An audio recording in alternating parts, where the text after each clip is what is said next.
enjoy being in competitions? Okay, quite a few of us.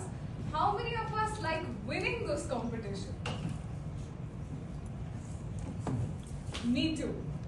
So I want to today share with you what my experiences were from attending 3 levels of competition, speech evaluation competition at area level, club level, and then division level. Because I want to impart some mistakes that I did, and I hope that all of you can avoid those mistakes when you participate in your evaluation speech contest. So let's start with the first level, the club level.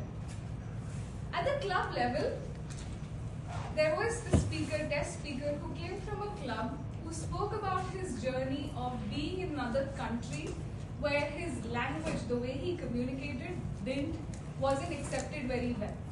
So when he was talking about his immigrant journey and his experience of how the people who he was interacting with actually ended up thinking that he had a gun, I remembered all of those gestures. But here's what I didn't remember, and I hope you never make this mistake. I completely forgot his name.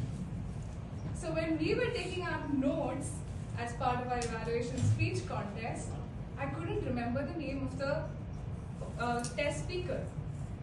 Although my experience is very genuine, being able to connect with him on an immigrant journey, I still regretted the fact that I couldn't address him with his first name basis.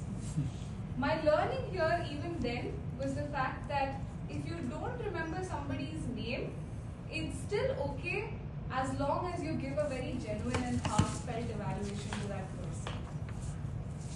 So remembering this lesson, I was prepared for the area contest. At area contest, I prepared well and I took an extra effort to remember the test speaker's name. I still remember her name. Her name was Karuna. She gave a tall-tale speech about how she had mac and cheese and Siri gave out her phone and so on and so forth. But here's the second mistake that I made at area level. I was so engrossed in listening to her speech, getting her name right, that I couldn't remember how to take notes and keep my attention on her. So this is the mistake that I made. I should have practiced a little more on how to scribble notes, but at the same time look at the gesture of the test speaker. So preparation is key. So my recommendation to all of you when you're preparing for evaluation speech contest or evaluation in general is get into the habit of writing but also looking at the speaker so that you don't miss out on things that you want to evaluate them on. So we finished the area level. Again, 2 lessons learned. Remember the name, remember to take notes when they are speaking so that you don't miss out on their gestures and key elements like facial expressions. Then when we moved on to the division level, I did those 2 things. But here's where I messed up.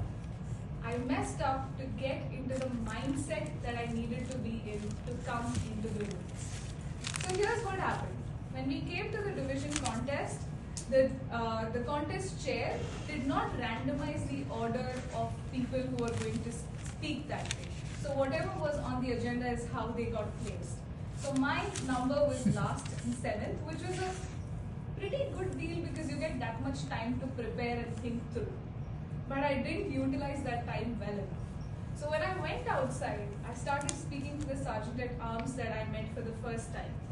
Turned out that she had a podcast and she was like this really interesting person who was enthusiastic and a person like me who loves talking. So we got into the action of talking and I completely forgot that I had an evaluation speech contest that I needed to deliver.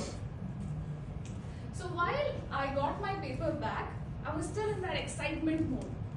But here's what I learned from that division contest. Your mindset makes a world of a difference.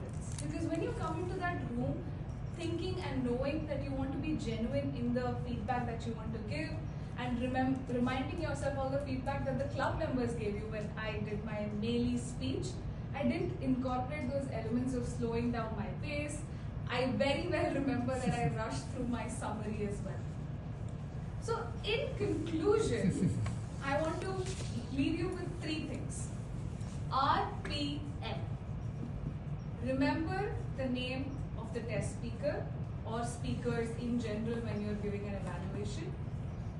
P, practice note-taking in a way where you're seeing the test speaker but also taking care of the fact that you are making scribbled notes. And M, mindset. And this is absolutely crucial. You have to get into the mindset of not just helping the test speaker grow, it's actually helping the room get better. That's another learning that I had as I was preparing for my evaluation division level contest. Now, I want to end on a more interesting note, and that is to say that I have so much appreciation for our club, Richmond Hill Toastmasters. And special shout out to James, Ben and Robert who came that day to show support for my division level contest. Having familiar faces in the crowd helps so much because it just eases you and tells you that, oh, you know these people, you can speak in front of these people, they're not strange faces. And I especially want to thank Robert who took extra effort to help me prepare for my evaluation.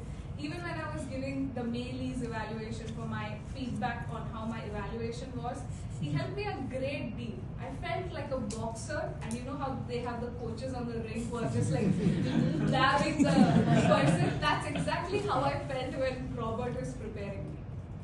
I challenge all of you to participate in evaluation speech contests next year, and remember RPM. Remember the person's name, practice note